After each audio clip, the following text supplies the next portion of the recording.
Hey guys! A childhood staple in the 90s and 2000s before the days of Snapchat and Twitter. Yes, today we'll be making a paper fortune teller. Fun fact, I used to sell these in grade school for $1 and it was a very lucrative business. In this video, I'll be showing you a step-by-step basis on how to create your paper fortune teller, decorate it, and then showing you the end result. Let's get started. Okay, so we have a sky view. So the materials you're going to need is an 8x11 sheet of paper. You're going to also need a pair of scissors and any other writing utensils you want or coloring materials, whether they be markers, pens, or pencils. So looking at our 8x11, we're going to take the top corner of the paper and fold it down till it meets the other side of the paper. And you're going to crease, making it a point.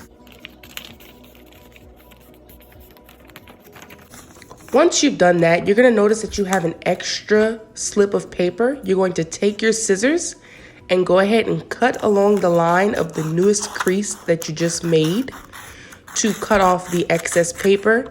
Once you cut that off, you can go ahead and put that to the side. So you should have a folded triangle. You're going to take that triangle and fold it again to create a smaller triangle and also crease.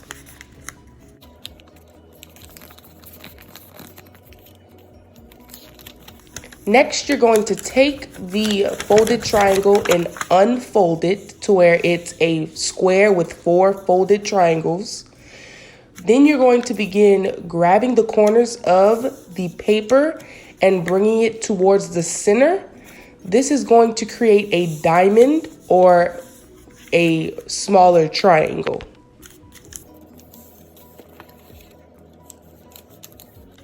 Now with your small diamond, you're going to take it, flip it over to the smoother side, and begin doing the same process, bringing the corners into the center.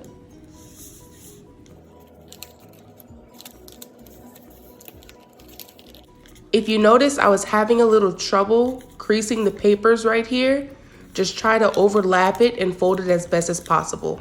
So now that you've folded these 4 corners in, you're going to take it and fold it in half, hot dog style, and then fold it again to create more movement with your paper fortune teller. I'm gonna do this about 2 or 3 times before I'm ready to unwrap it and start decorating. This is a helpful tip to make sure that your pyramid or your fortune teller is easily movable. Next, you're going to take a writing utensil and write 4 different colors for each of the squares on the outside of your fortune teller. On this fortune teller, I'll be doing red, blue, yellow, and green. You could pick any color you want to make it personable for you, but these are just the 4 regular colors that I'll be using today.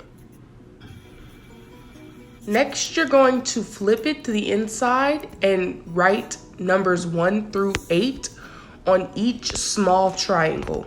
This is where we get to the fortune telling part. In the flaps, you're going to write yes or no based answers that resemble an 8 balls. So yes, no, very likely, etc.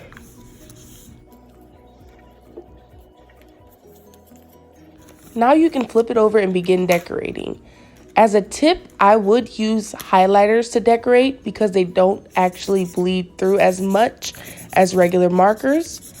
Once you add your personal touch, you should have your very own paper fortune teller. I'm going to go ahead and slip my fingers through the pockets and we're ready to go. The paper fortune teller works by asking it a yes or no question and then picking a color at the top to begin your reps. The question I'll ask is, will I pass this semester? So I'm going to choose red as my color and it goes R-E-D. Then I'm going to choose my first number and I'm going to choose 4. So it goes 1, 2, 3, 4. And finally, I'll choose my last number to flip up. And the fortune tells me yes. So yes, I will pass the semester. I hope you enjoyed this video and found it helpful as we learned how to make a paper fortune teller.